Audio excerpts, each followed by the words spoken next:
Mga kababayan, kamusta po? Si Kamanong po, nagbabalik na naman po muli para po magkomento po sa inyo dito po sa Tambayang Makabayan. Magandang umaga po muna sa inyo, tanghali, hapon, gabi at madaling araw po sa ating lahat. Sana po nasa maayos po tayong kalagayan, mga kababayan. Mag-umpisa na po tayo, magkomentuhan na po tayo. Ito po, komentuhan po natin na ang ating Vice President po ay dumalo po. Nagpunta po siya sa Senado para po sa kanyang budget for 2026. Budget, mga katambay. At ito naman po ay mabilis naman po inaprubahan ng Senado ang kanyang pondo na hindi po bababa sa 902 million, mga katambay. Ito po, pakinggan po natin ang balita at syempre komentuhan po natin ang ating Vice President. Umpisahan na po natin, mga kababayan. I further move that we now consider the budget of the Office of the Vice President and recognize the distinguished sponsor, our Chair of the Committee on Finance, Senator Sherwin Gatchalian. Any objection? The Chair hears none. The consideration of House Bill 4058 under Committee Report number 18 is in order. We now recognize Senator Sherwin Gatchalian, the Chairman of the Committee on Finance, to sponsor the budget of the Office of the Vice President. Thank you, Mr. President. Thank you. Thank you, Mr. President. Thank you, Majority Leader. Mr. President, we respectfully submit for the body's consideration the proposed new appropriations for the Office of the Vice President for fiscal year 2026 amounting to 889 million pesos. Thank you, Mr. President. Majority Leader. Mr. President, to Senator Robin Padilla is seeking the floor for a manifestation of support. I move that he be recognized. Senator Robin Padilla is recognized. And by the way, we would like to recognize the presence of the Vice President, Vice President Sara Duterte. Welcome to the Senate, Your Honor. Go ahead, Senator Padilla. Maraming salamat po, Ginoong Pangulo at sa ating pong pinunong mayorya. Ako po'y walang katanungan sa ating ginoong sponsor, Senator Sherwin Gatchalian, kundi ako po'y magmamanifest lamang. Ako po'y natutuwa sapagkat dito po sa ating bulwagan ay atin pong hindi binawasan ang budget ng ating pangalawang Pangulo, bagkus ay dinagdagan. Sapagkat alam niyo po, sa akin pong karanasan sa tuwing may dadating na kalamidad, kalungkutan, kamatayan, naandyan po lagi ang ating pangalawang Pangulo upang makiramay, tumulong, kahit saan pong lupalop sa Pilipinas, makikita po natin ang opisina ng ating pangalawang Pangulo at siya mismo pumupunta sa mga lugar na hindi pa po naabot ng kahit na sinong naging public official. Kaya ako po'y masaya at ako po'y nagpapasalamat sa ating mga kasama, sa ating pong Yan lang po natin, ang commercial lang po, mga kababayan. Ito po. Sponsor, Senator Sherwin, sa ating pong Senate President, sa lahat po na bumubuo, sa lahat po ng mga senador. Maraming salamat po at hindi po nagmula dito sa ating bulwagan ang pang-iipit sa ating pangalawang Pangulo. Muli po, maraming salamat at pinatutunayan ko po ng napakalaki ng naitulong ng ating pangalawang Pangulo. Maraming salamat po. Thank you. Majority Leader, what is the pleasure of the body? Yes, Mr. President, there being no other reservation for interpellation, I move to close the period of interpellation on the budget of the Office of the Vice President and that the same be deemed submitted for the body's consideration. Any objection? Hearing none, the budget of the Office of the Vice President is hereby deemed submitted. 1 minute suspension.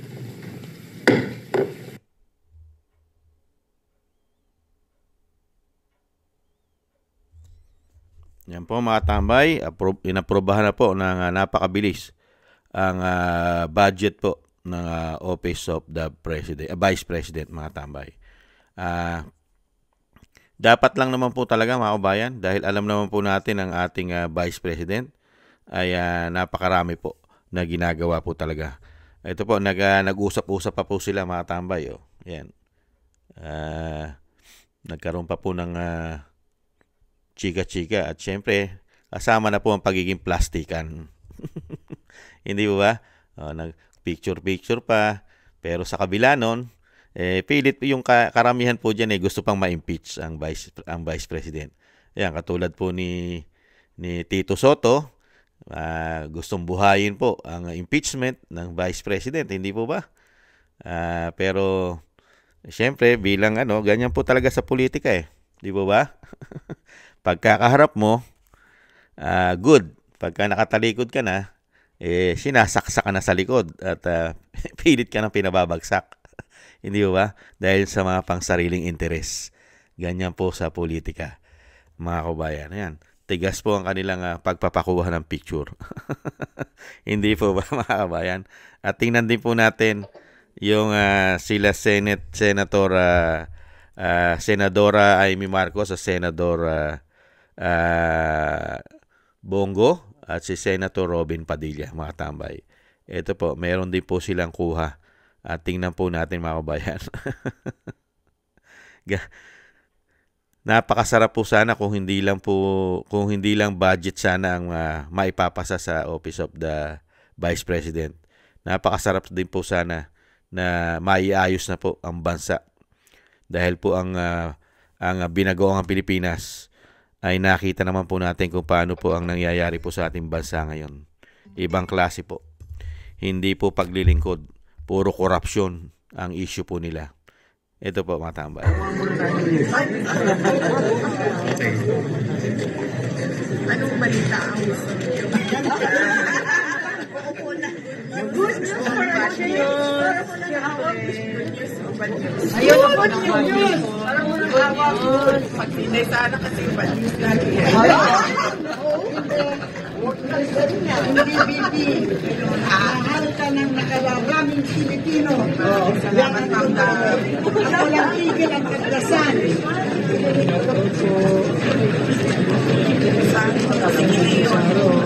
Hindi masyalamin pa.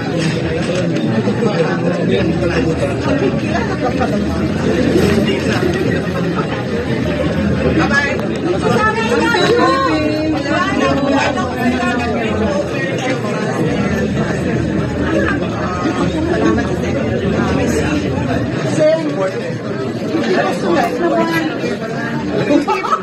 Hindi pa suntok po. Hindi pa suntok po.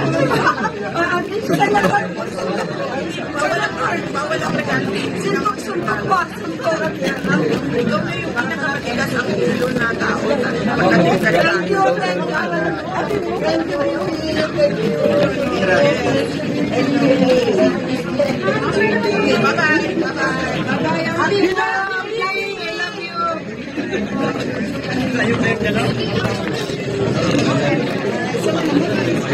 Po, mga tambay, ang kaganapan po sa Senado, napakabilis pong naipasa ang kanya pong 2026 national budget. At syempre po, pinagkaguluhan po ang ating Vice President sa Senado. At nahandun po ang mga kaalyado po niya. Nangunguna na po dyan sila Senator Bongo, Senator Robin at si Senadora Amy Marcos.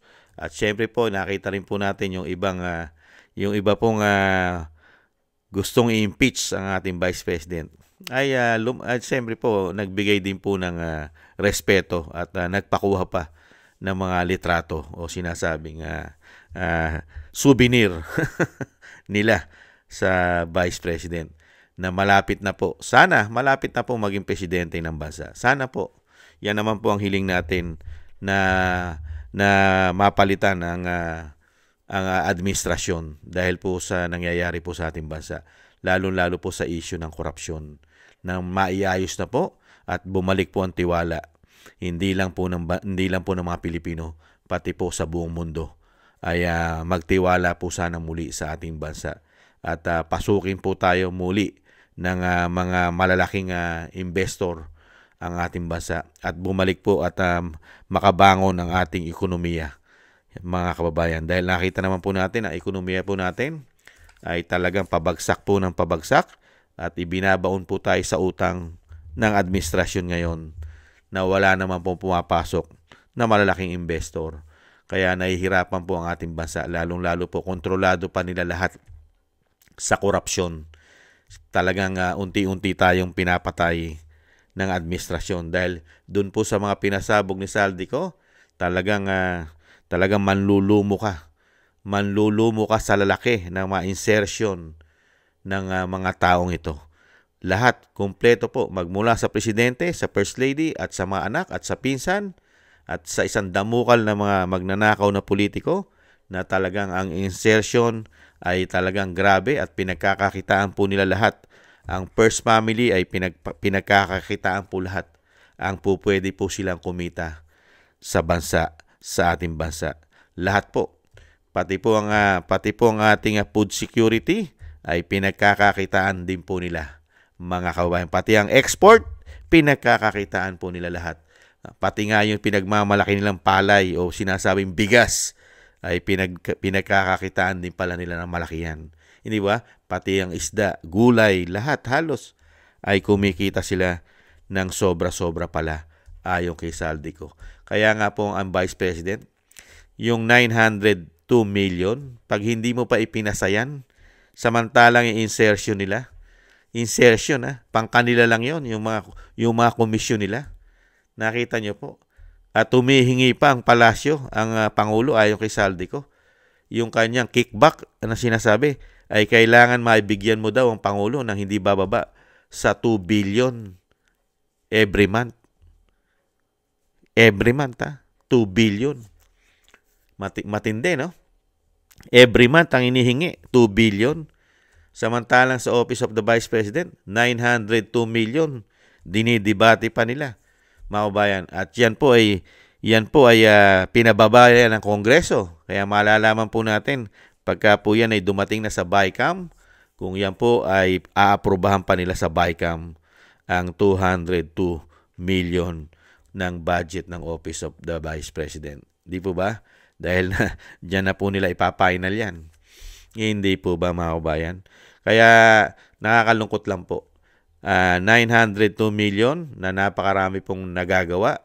Luzon, Visaya, Mindanao ay inilapit niya po ang kanyang Office of the Vice President, ang kanyang mga satellite offices, mga kabayan, pero kinikitil at pilit pang pinababagsak ang Vice President, mga kababayan. Talagang pilit po nilang ini-impeach yan. Pero nakita niyo po yung difference. Yung administrasyon naman po, ang Pangulo po, ang panukalang budget po ng Pangulo na napakabilis din po nilang inaprubahan, excuse me po, ay hindi po bababa sa 27 plus billion. 27 plus billion po ang pondo po ng Office of the President para po sa 2026. Nakita niyo po, nakita niyo po yung budget, ang layo ng depresya. Pero sa pagtatrabaho, iba yung ginagawang trabaho ng Office of the Vice President. Samantalang yung ginawa lang pong trabaho sa atin halos na nasasaksihan po natin araw-araw ay puro korupsyon at pamumulitika. Nakita nyo po ba ang ibinabalita po araw-araw sa atin ngayon, Real Talk? Puro po issue ng korupsyon, pagnanakaw nila. Araw-araw po halos, pamumulitika. Matatapos na po ang taon, puro korupsyon po ang pinag-uusapan sa ating bansa. Nakita nyo po bang pinag-uusapan ang kahirapan ng mga Pilipino? Kung paano po susolusyonan ang problema ng Pilipino sa kakarampot na kinikita natin? May solusyon po ba sa nagmamahalang bilihin na kontrolado nila? Umano? Di po ba? Puro politika, puro sila. Lahat po ng issue ng gobyerno ay hindi po Pilipino ang nakikinabang. Pilipino po ang ninanakawan. Pero po ang issue ngayon, puro po yung nagnakaw. Yung mga nakinabang po, araw-araw pinag-uusapan. Nasa kanila po yung napakalaking pakinabang. Pero tayo, baliwala po sa kanila. Wala po silang pakialam sa kahirapan natin. Dahil po puro sila ang pinag-uusapan ngayon. Yung mga ninakaw nila. Yan po ang laging topic po ngayon. Mga ninakaw nila. Kung gaano na sila katagal nagnakaw. Kaya nga sinasabi ni Saldico, 2022 pa lang nag-uumpisa na silang magnakaw. Matatapos na po ang 2025 ay patuloy pa rin nagnanakaw. Kaya po ang nangyayari sa ating bansa, naglilingkod po sila mga tambay para po magnakaw lang ng magnakaw pala. Kaya nga sinasabi natin itong budget, baliwala lang po itong budget ng Vice President sa mga ninanakaw nila. Kakarampot. Sila po kasi insertion pa lang, commission pa lang nila. 25 billion na. Di ba? 25% ang laging komisyon ng Office of the President. Yung insertion niya na 100 billion, instant daw, 25 billion na ang para sa presidente. Isa pa lang yon, wala pa yung iba. Di ba? Insertion pa lang na nakukuha na, meron na siya nakukuha raw ng 50 plus billion. Samantalang sa Vice President, 900 plus million, pondo ng opisina ng Vice President. Samantalang yung ninanakaw nila, mawawayan, billion, 50 plus billion, at marami pa. Hindi ba?